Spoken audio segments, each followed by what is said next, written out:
And thank you for joining us this morning as we provide an update to our community on a recent case. There aren't many jobs in our agency that are tougher than those involving abused children. These incidents are horrific, heartbreaking cases of abuse and neglect, and they involve the most innocent and defenseless among our community. On Sunday, our patrol deputies and investigators responded to a gruesome child abandonment case. For many agency veterans, it was the most disturbing scene they worked in their entire law enforcement career. It seemed too horrific to be real.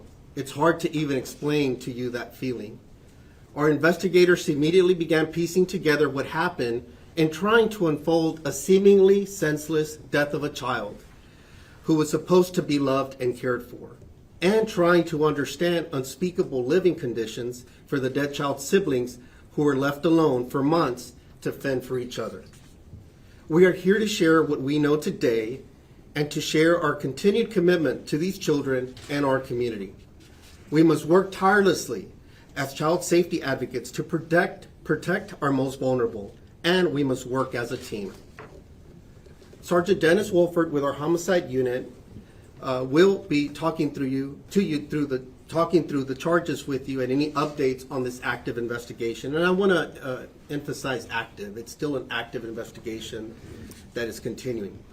Briefly, I want to provide a scene recap. On Sunday, October 24th, 2021, at about 3:15 p.m., our deputies received a phone call from a 15-year-old child who advised that his brother had been dead for a year and his body was in an apartment unit at 3530 Greencrest near West Park Tollway. He also stated that his parents had not lived in the apartment in West Harris County with him and his siblings for several months. Our patrol deputies found a 15-year-old and two other male children in an apartment unit ages 10 and 7 who appeared malnourished and showed signs of physical injury. They also found skeletal dry remains. The Sheriff's Office Homicide Unit, Child Abuse Unit, and Crime Scene Unit investigators responded to the scene. The children were taken to a local hospital to be assessed and treated. The Texas Department of Family and Protective Services received emergency custody of them. Now I want to pause just briefly just to say that in the midst of the darkness and this horrific situation, that I'm so glad that that 15-year-old finally reached out for help. I want to say that I'm glad that he found assistance at the end of the other line with one of our call takers. And I'm comforted to know that when he opened the door and there was a Harris County Sheriff's Office deputies there, that they could finally receive the care and protection that they've needed for so long. And that's what law enforcement does every single day, finding people in their darkest moments. The mother of the children, 35-year-old Gloria Yvette Williams, and her boyfriend, 31-year-old Brian Ward Coulter, were located late Sunday night and interviewed by investigators before being released without charges. Now, I think it's important to note that at that point, it's still an ongoing active investigation. We didn't find them until late that night. And so we have to make sure that we're being thorough, not getting ahead of the evidence and the investigation that's ongoing. And so at that point, they were released without any charges. On Tuesday, October 26, 2021, the Sheriff's Office Homicide Unit charged the mother's boyfriend, Brian Coulter, with the murder of the child, who was confirmed to be 8 years old at the time of his death in 2020. The manner and cause of death were ruled a murder by multiple blunt force injuries, according to the Harris County Institute of Forensic Sciences. The mother of the murdered child, Gloria Yvette Williams, was charged with injury to a child by omission and tampering with evidence. Both Williams and Coulter were taken into custody without incident by our criminal warrants unit investigators, and this remains an active investigation. At this point, I want to introduce Sergeant Dennis Wolford, the lead investigator with our homicide unit, that will speak about the child's murder and updates. A lot of this information will still be general. Keep in mind, there are certain things we can answer, other things we simply can't at this point for a variety of reasons. And it remains active because there's always a possibility, as we mentioned, that there could be additional charges, that charges could be upgraded. So it's still an unfolding investigation at this point. But at this point, I introduce Sergeant Wolford. Thank you, Sheriff. Good morning. Again, my name's Sergeant Dennis Wolford. I'm the supervisor of the homicide unit that was tasked with investigating this. It's a group of 6 investigators. The lead investigator is actually Deputy John Craig. Child abuse also made the scene with us, and they were invaluable in the input that they gave us dealing with CPS and things like that. One of the things that I want to express, I know that there was a lot of people upset that these people weren't taken into custody right away. And one of the things you have to understand is, one, the law of statements, the laws of the state of Texas, in how we get these things into trial. We knew at that point that these children were safe because they were in CPS custody, and the decision was made not to arrest that night. And the reason is because a lot of evidence has to come in before we can actually file charges, including a ruling from the Harris County Institute of Forensic Sciences on what caused this child's death. We also had numerous people, forensic interviews with the children and stuff like that had to be done. Plus, we have to corroborate what the children are telling us before charges can be filed. So believe me, we, from the very beginning, me, the 6 of us, the child abuse guys, we were focused on getting these charges done. We wanted to get them done as quickly as possible. But above all murder investigations, child deaths, child murders, they're methodical investigations. And our end goal is to see that justice is served, not to just put people in jail. We want justice to be served. I will answer any questions that I can for you. There may be some that I cannot. Again, as the sheriff said, in my long time of working homicides, this one's up there. This one affected us. We'll circle back with the questions just a bit, but let me. Sure. Just. And I also want to mention that we have members here from our Crimes Against Children unit as well. Lieutenant Lovett and his team are here as well, and so they'll be present if there are certain questions that perhaps they could answer. I do want to just mention a couple things that may come up before we get into other parts of it, is that it's our understanding that the children that were present in the apartment, that there were two fathers involved. Not involved in the scene, what I'm saying in terms of connected to them. We're told, we haven't confirmed it yet, but that one is possibly deceased already and the other was simply not involved in the lives of the children, so they were not in the picture. There's also, I believe, at least 2 other siblings that were not in the apartment that are elsewhere as well. So I just wanted to mention that we are aware of those dynamics as well. I want to just briefly say it in Spanish as well, just recap what we had. El día domingo, el 24, como a las 3:15, recibimos una llamada de un adolescente de 15 años que avisó que quería reportar de que su hermano había estado muerto por más de un año y que el cadáver estaba dentro de la unidad, en los apartamentos en el 3530 Greencrest.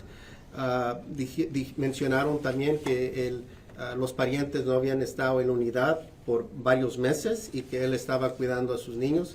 Cuando llegaron nuestros oficiales, encontraron un estado de descuido horroroso. Encontraron al adolescente de 15 años y 2 niños también de edades de 10 a 15 años. Estaban desnutridos, tenían también lesiones físicas. Entonces comenzamos nuestra investigación.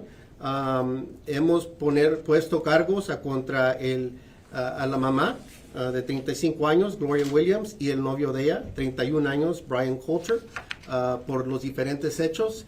Él recibió los cargos más fuertes, que han sido del asesinato del niño pequeño, que determinamos que tenía 8 años a su tiempo de muerte el año pasado. Esta investigación va a seguir continuando porque hay diferentes aspectos y ha sido una de las investigaciones más duras para todos nosotros. Entonces vamos a seguir adelante para encontrarle justicia a estos niños. Again, may this little angel rest in peace. Didn't have a chance. It's very heartbreaking, and we offer our condolences just, to the siblings that remain and anyone that has ever cared for these children in some form or fashion. And so our heart breaks for them, and we're going to do everything possible to be their aspects through the part of the system that we control, and that we leave no stone unturned, as I promised at the scene. And we will also, our prayer, or my prayer, is that the remaining children find the love, support, and protection that they so desperately need and deserve, and that they have been missing for so long. And I hope that their future is better than their past. We're also told that they hadn't been in school since last May, so for more than a year they've been missing out on that as well. So there's a lot of factors to this, a lot of moving parts, and so that's where we're at right now. I'll go ahead and pause just to see if there's any. I'm sure there'll be questions, but Donald? What were the children's injuries? He said when you found them, they appeared to be malnourished and physically injured. What were their injuries? Lieutenant, do you want to speak a little bit to the injuries, or does anyone know just the physical injuries? So the 9-year-old does have an injury to the jaw that we come to believe was caused to his jaw by the boyfriend, Brian Coulter, several weeks ago. There was no medical attention given for that injury. That injury is going to cause, he's going to have surgery, and that surgery will happen soon. They were very thin. One of the first things I asked them what they were they hungry, and they said they were. And the first thing I don't know was because we're cops or what, but they wanted donuts. So and we immediately went and got them Shipley's donuts. But the physical injury that was evident to the 9-year-old, that's the only real overt sign of trauma to them as far as physical. I want to mention as well, because that was something that was very disturbing, is that back to the different parts. We had the dry remains, skeletal remains that were present. So clearly in our initial observations, the body had been there for a long time, and so that was disturbing. But on top of that, we had a serious injury to another small child that apparently had not received, to our knowledge, any kind of medical attention, any pain treatment or anything like that during the course of this. I also want to point out as well, I mentioned a little bit that the apartment was in a deplorable condition. We saw soiled carpet, no furniture at all, no bedding, no blankets, nothing like that we could see. And it appeared to have roaches and flies and just things. It was very bad condition for anyone, especially children, to live in. I spoke with neighbors who were the ones helping give that 15-year-old food, and they didn't know there were 2 other boys inside that apartment. To your knowledge, did the 2 younger boys ever leave the apartment for several months? Were they stuck in the apartment? That's my understanding.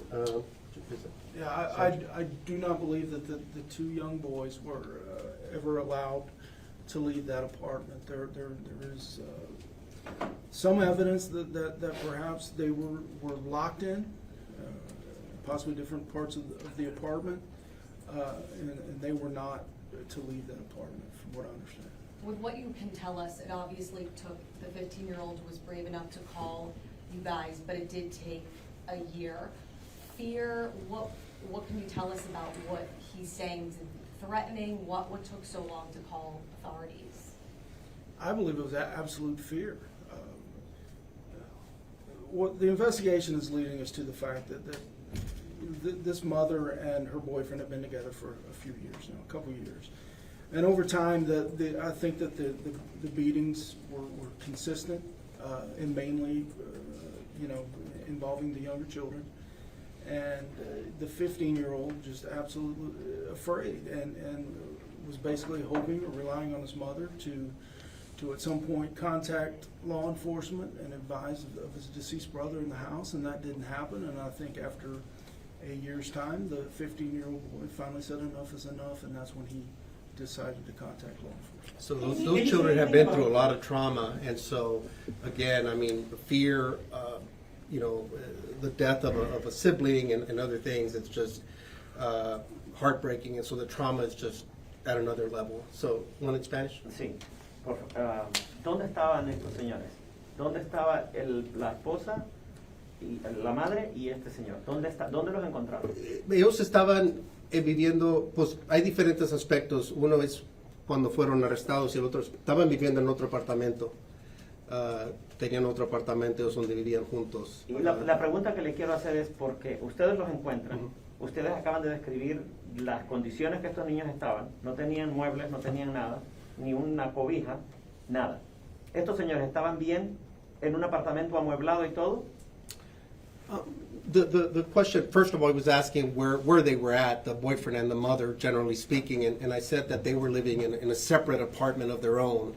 And so the follow-up question was, do we know if that apartment was more decent and more well taken care of than the one the kids were in? So I don't know if we know that detail, but do we know the condition of the apartment they were in?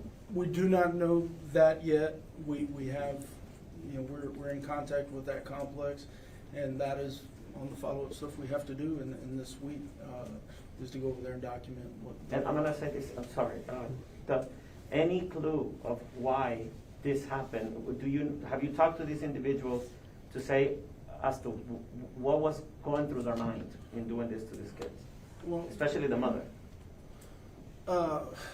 Without giving direct quotes or saying what we learned in these interviews or things of that nature, you have to understand a child abuser, and this is a textbook case of a person that abuses children. And the mindset, the demeanor, the children that are abused, 7, 9 years old, 12 years old, very, very vulnerable children. One of the things, these are also something that's probably not out yet, is that these are special needs children.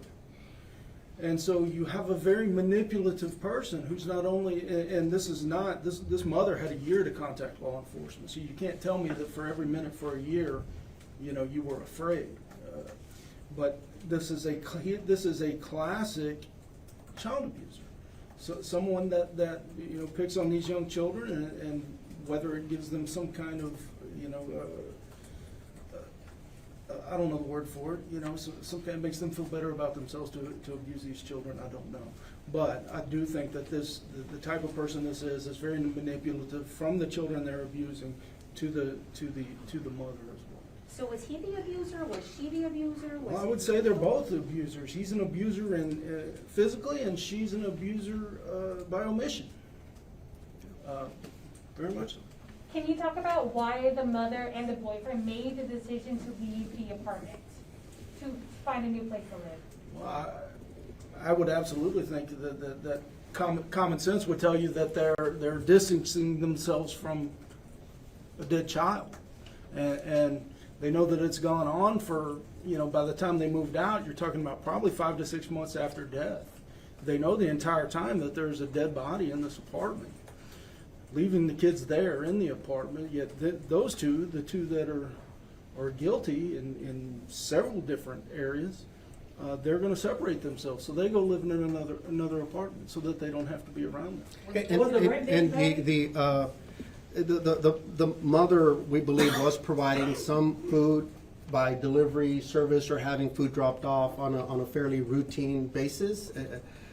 I didn't see anything that was healthy type of food. It was, I think, more like junk food, noodles and chips and soft drinks and things like that. Let me work my way over here. First question, is there any evidence that the mother was being physically abused herself? No. No evidence of that. No outcry has been made from the mother. And then can you give us any information about CPS's prior interaction with this family and why that investigation ceased?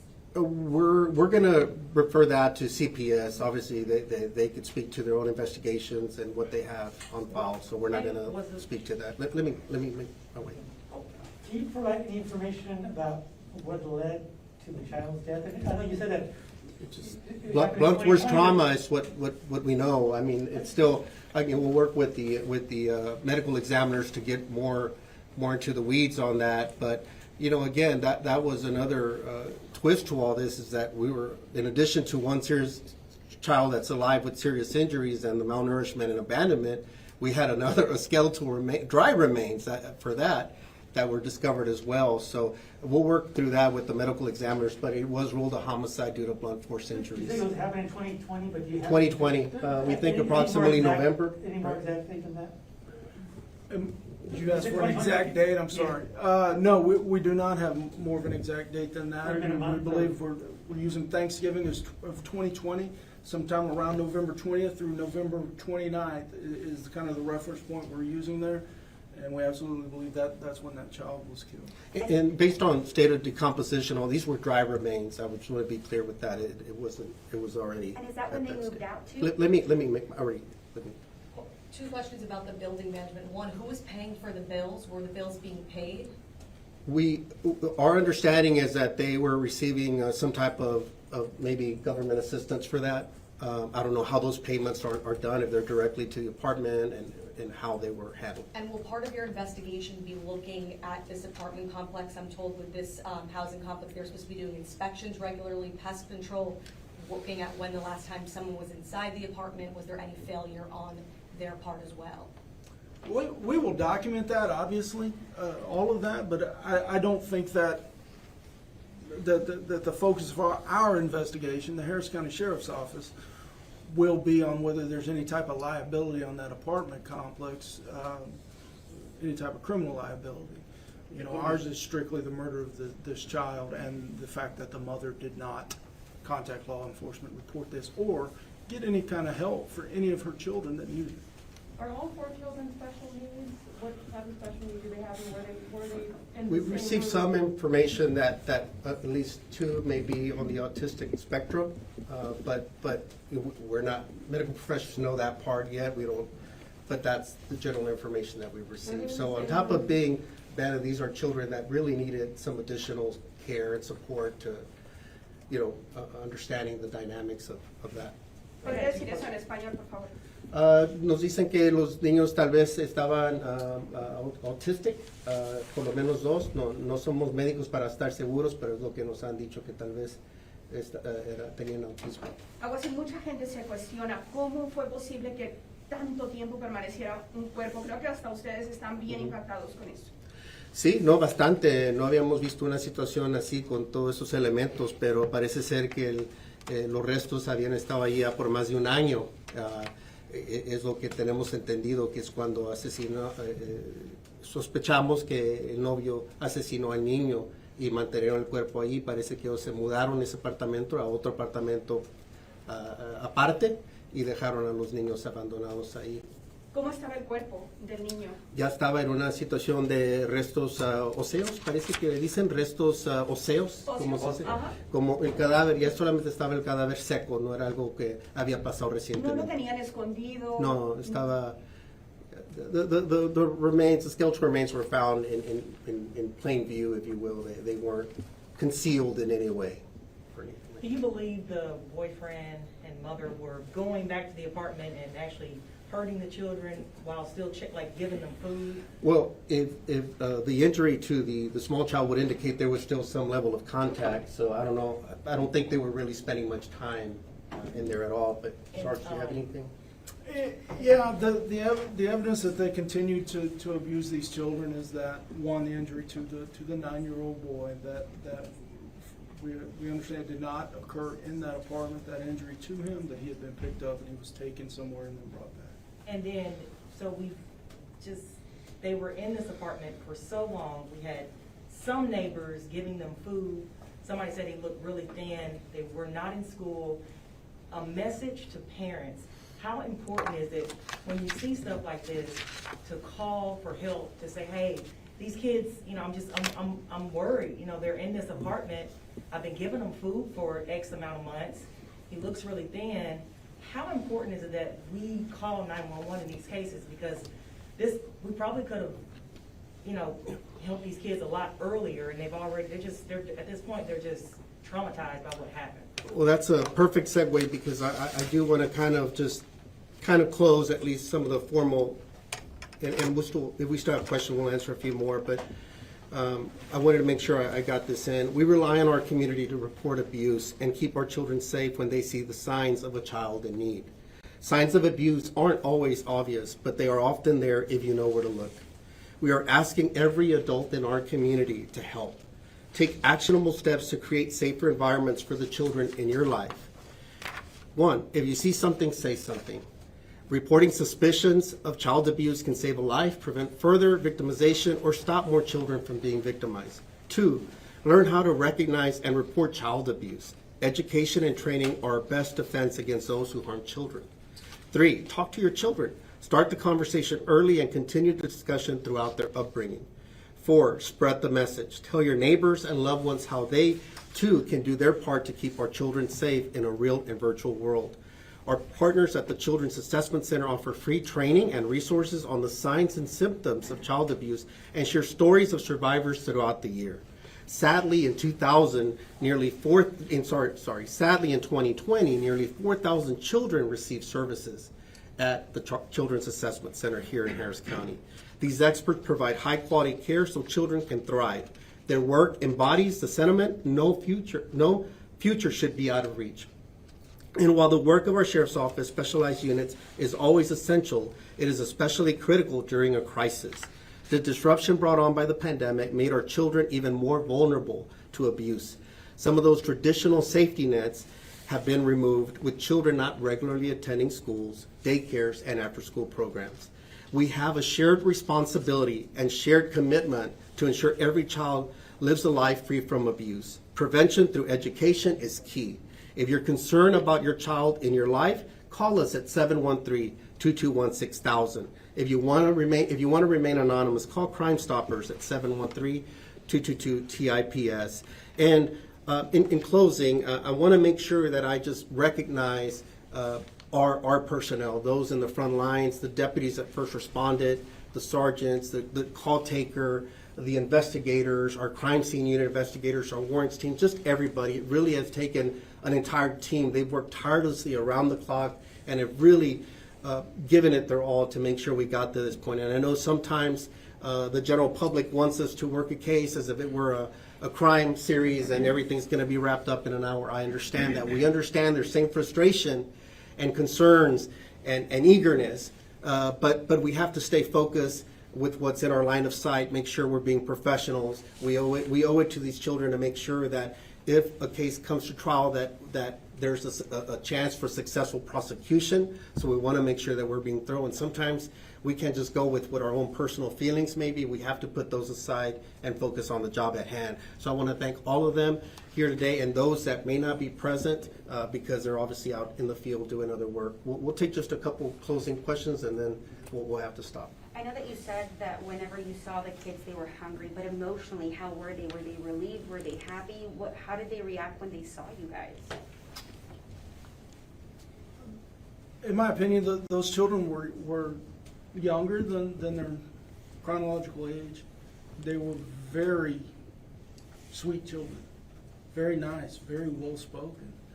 And you know, from the very beginning, everything we asked them, they were just straightforward. But you know, at the same time, though, you have that 1,000-yard stare. You know, that blankness in the eyes, but they were as sweet as they can be. You know, it was very sad, but you know, they are good children. Were each of the children, from the youngest, aware of the abuse that the boyfriend's accused of? And then were they aware that the body was there decomposing over the year? They were aware of the body being there. I don't know how much detail we want to say about what each one knew or not. Just as I will say, those children will be very vital and key witnesses in the prosecution of Mr. Coulter. Will you guys release the 911 calls? Or the 911 calls? We'll talk about that, and if it's something we can do, we'll for transparency, we'll try to get that out. Dime, porque... En español, rapidito, que esos niños están marcados de por vida. Sí, los niños, él describió los niños que a primer ojo parecía ser que no estaban de un estado de madurez para su edad, pero que aparte de todo estaban muy amables, muy agradecidos, estaban bien, pero que obviamente van a necesitar mucho apoyo en los años en el futuro. Y por favor, dígale a la comunidad qué tiene que hacer para evitar ese tipo de cosas. Sí, pues le pedimos al público que ponga ojo. Muchas veces hay situaciones donde pueden ver que un vecino o algo, que hay una situación donde los niños están desnutridos o que no ven a los padres muy seguido. Hablen, repórtenlo, déjenos que vengamos a investigar y después ya nosotros nos podemos tomar cargo. Está bien si no está pasando nada, pero si está pasando algo es el momento de intervenir, hable con sus hijos. Lamentablemente con lo de la pandemia y todo, muchos sistemas que estaban ahí para apoyar a los niños como las escuelas y las maestras, y muchas veces se derrumbó esos sistemas, pero es para los vecinos y los demás. Si comienzan a ver algo sospechoso, es mejor que hablen y que lo reporten. ¿Qué se puede hacer si una familia no tiene, no es capaz de la responsabilidad de una familia? ¿Qué pueden hacer? No, pues tienen que hablar a las autoridades y hay diferentes sistemas de apoyo que están allí para ayudar a familias, pero no es ninguna excusa de que abandonen a su familia, los niños de menor edad y todo eso. Can you clarify the ages of the children and how far away did the mom and boyfriend live? 15 ages were 15, 10. 15, 7, and 9. And I believe they were staying in West Houston? How far Is is it- the is it location? approximately, like- Their new apartment from the old, about a 25-minute drive. Were there any previous law enforcement calls to service involving that address of the family? Have we checked that particular unit? Yes, there are none that when they've been able to find as of today. The smell, how did they control the smell for people not to? I don't know. Yeah, It just, right. that baffles us. We've been to a lot of scenes like that, and that smell is one that stays with you. And so I don't know. I mean, I feel for those children and everything they've endured. Their physical injuries and situation, as well as the mental and emotional aspects of everything they've endured. So, again, my hope and prayer, and I'm sure that the community shares, is that these kids find the love, support, and care that they deserve and need, and all children do. ¿Me puede decir eso en español? El olor, ¿cómo Sí, el olor, no sé cómo lo controlaron, es un olor muy fuerte cuando fallece alguien y especialmente cuando un cadáver estuvo ahí, los restos estuvieron ahí por mucho tiempo. Entonces, ya después se va pasando el olor, pero no sé cómo pudieron haber sobrevivido pero pasado esa etapa donde estaba esa. But we'll go ahead and close at this point. Gil's available and others will be available if anything comes up. And again, thank you so much for sharing this story with the community, and we hope to raise awareness about what's out there in the community. Again, thank you to our deputies and our call takers and everybody involved for a job well done to this moment. Thank you all very much. Thank you. Booking photos will be available now. You sit them to the desks, but you have it now also immediately for your meeting.